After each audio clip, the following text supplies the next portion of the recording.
జ్యోతిష్యం అంటే జ్యోతిష్యుని సంప్రదించకుండా అది ఏ స్థాయి వ్యక్తి అని ఎవరో ఒకరినైతే జ్యోతిష్యుని సంప్రదిస్తున్నారు. చేసుకుంటున్నారు. అయితే ఈ జ్యోతిష్యం పేరు చెప్పి అద్భుతమైన సంబంధాలు కూడా చెడగొట్టుకుంటున్నారు. అంటే అమ్మాయి అబ్బాయికి నచ్చిన అంతస్తులు కలిసిన, ఆస్తులు కలిసిన, చూపులు కలిసిన, హృదయం కలిసినా సరే ఏయ్ నో జాతకాలు కలవలేదు నో అని చెప్పి ఆపేస్తున్నారు పెళ్ళని. ఇప్పుడైనా ఇది పురాణాల నుంచి కూడా ఉందా? పురాణాల్లో ఈ జాతకాలకు అంత ప్రాధాన్యత ఉందా? పురాణాల్లో అంతా దేవుళ్ళ గురించి చెప్పారండి. పురాణాలని దేవుళ్ళు శివ పురాణం, బ్రహ్మ పురాణం, విష్ణు పురాణం. అవును. వాళ్ళు సర్వజ్ఞులు, ఏమైనా చేసుకోగలరు, ఏమైనా చేయగలరు. రైట్. వాళ్ళకి లేవు. ఇదంతా మానవాళికే, మానవాళి కోసమే పెట్టారనమాట. మ్యారేజ్ అనేది ఒక socio economic and religious institution. సాంఘిక, ఆర్థిక, మత సంబంధమే. ఓకే. ప్రతి ప్రపంచంలో ప్రతి మతంలోనూ ఏం చేస్తారో తెలియని పెళ్లి మాత్రం ఘనంగా చేసుకుంటారు. అందరూ దాన్ని సెలబ్రేట్ చేసుకుంటారు. ఎందుకంటే పెళ్ళి అనేది first and foremost purpose of the marriage is the continuity the man kind. Correct. మానవాళి ముందుకు వెళ్ళాలంటే పెళ్లి జరగాలి, సంతానం రావాలి, పురోభివృద్ధి చెందాలి. దాన్ని సాల్మనైజ్ చేశారనమాట, పవిత్రంగా మానవాళి మళ్ళీ వచ్చే జనరేషన్కి మనం ఇవ్వాలి. అందుకోసం అది చేసే ప్రతి పని కూడా మనం పవిత్రంగా చేయాలి కనుక వాటికి శుభ సమయాలు చూసుకుని చేయటం కోసం అది ప్రారంభించారు. రైట్. దీనికి సంబంధించి ఇంకొక చిన్న డౌట్ ఉంది గురుగారు. నేను చాలా మందిని అడుగుతుంటాను ఈ ప్రశ్న, మంచి సమాధానం కోసం అన్వేషిస్తుంటాను. రాముడి పెళ్లి, రాముడి పెళ్లికి అద్భుతమైన ముహూర్తం, అభిజిత్ లగ్నం, వశిష్ఠుల వారి సారథ్యంలో ఆయన పెడితే అమ్మవారు అయ్యవారు సీతారాముల కళ్యాణం జరిగింది. కానీ ఆ వివాహ బంధంలో వాళ్ళు కలిసి ఒక నెల రోజులు కూడా లేరు. అంటే ఇది ఆనందంగా వాళ్ళు ఒక నెల రోజులు కూడా లేరేమో బహుశా. పెళ్ళయింది, అడవుల్లోకి పడిపోయారు, అడవుల్లో సంతానోత్పత్తి లేదు, అడవుల్లో వాళ్ళు బహుశా కలిసి ఉండరేమో అనుకున్నాను. అంటే సంతానం లేదు కదా. మళ్ళీ 14 ఏళ్ల వనవాసం ముగిసి వచ్చిన తర్వాత మళ్ళీ సంతానం, ఆ సంవత్సరంలోపే మళ్ళీ వియోగం, భూగర్భంలోకి అమ్మవారు వెళ్ళిపోవడం. మరి వశిష్ఠుల వారు పెట్టిన ముహూర్తమే అలా ఉంటే మన పోటీ వాళ్ళ పరిస్థితి ఏంటి? అవతార పురుషులండి రాముడు, కృష్ణుడు. మనలాగా మానవులు కారు, వాళ్ళు కారణ జన్మలు, అవతార పురుషులు. The purpose of Rama birth is not to get married and to get progeny. Okay. పెళ్లి చేసుకుని మానవుల్లాగా పిల్లలు కానీ సంసార బంధాలు ఉండటానికి కాదు. ఆయన పర్పస్ ఏంటి? ఆర్యావర్తాన్ని పెంచాలి, రావణుని సంహరించాలి. Mission impossible. ఆ మిషన్ తో పర్టికులర్ గా వచ్చిన ఆయన రాముడు. దానికి కారణభూతురాలైంది జానకి. మనకందరిలాగా రాముడు సీత కూడా హ్యాపీగా మ్యారేజ్ చేసేసుకుని అయోధ్యకు వచ్చి రాజ్యం పాలించేసి మిగతా మహారాజుల కొంతమంది సంతానాన్ని కనేసి ఉంటే వాళ్ళది అక్కడతో అయిపోయేది. కానీ రాముడి పర్పస్ తెలుసు, రామావతారం పర్పస్ వశిష్ఠుడికి తెలుసు. ఆయన పెళ్లి చేసుకుని వాళ్ళిద్దరూ సుఖంగా ఉండటం కోసం కాదు, వాళ్ళిద్దరు అడవులకి వెళ్ళాలి, రావణుని చంపాలి, రామరాజ్యం స్థాపించాలి. ఆయన పర్పస్ అది కనుక ఆ ముహూర్తం పెట్టి.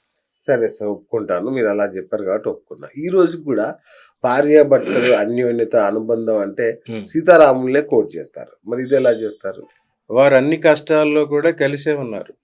సీతారాములు జీవనం అంటారు కానీ వాళ్ళు సుఖాల కోసం చేయలేదు, మామూలు సుఖాల కోసం వారి జీవనం చేయలేదు. కానీ అన్ని కష్టాల్లోనూ కలిసి ఉన్నారు. యాక్చువల్గా దశరథుడు రాముడిని ఒక్కడనే అడవికి వెళ్ళమన్నాడు, సీతను వెళ్ళమల్లా. రాముడు కూడా నేను ఒక్కడనే వెళ్తాను అన్నాడు. కానీ సీత నేను సాధర్మచారిని, నేను వస్తానండి, మీకు హెల్ప్ చేస్తానని లక్ష్మణుడు వాళ్ళిద్దరు వాలంటరీగా వెళ్ళారు, రాముడు అనలేదు. అట్లాగే వనవాసం వెళ్ళిన తర్వాత అక్కడ కూడా రాముడు వనవాసానికి వెళ్ళిన తర్వాత అక్కడ మునులంతా రకరకాల భంగిమల్లో తపస్సు చేస్తున్నారు. కొంతమంది చెట్టుకి వేలాడుతున్నారు, కొంతమంది నీళ్ళల్లో కూర్చున్నారు, కొంతమంది చుట్టూ మంటేసి కూర్చుని తపస్సు చేస్తున్నారు, కొంతమంది కళ్ళు తెరుచుకునే తపస్సు చేస్తున్నారు.